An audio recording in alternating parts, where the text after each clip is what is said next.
How to sign PDF and create digital signature in Adobe Reader. Hello everyone, this is Max. Welcome back to another tutorial video. So let's start without wasting any time. Also make sure to watch this video till the end.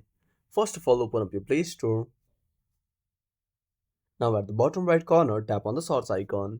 Now simply tap on the source bar and type Adobe Reader. Now click on install. Now wait for some time. Now while the app is being installed, make sure to subscribe our channel and hit the bell icon. Now click on open. Now tap on sign in with Google. Now select your account. If you don't have an account, simply create it.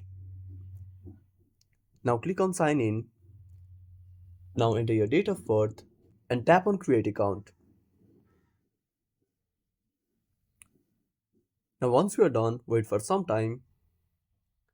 Now after the screen loads, simply tap on continue. Click on continue. Give the permission if you want and tap on continue.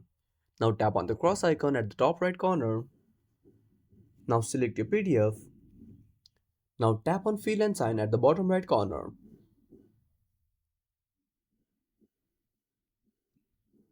Now tap on the pencil icon. Now click on add signature. Now create a signature. Now tap on done. Now tap on the place where you want to add the signature and that's it. Now to save the PDF, tap on the three dots. Now scroll down and tap on save a copy. Now click on this device. Tap on go to settings. Now enable this toggle. Now go back and tap on done. And that's it. Thanks for watching. Make sure to subscribe our channel and hit the bell icon. See you in the next video.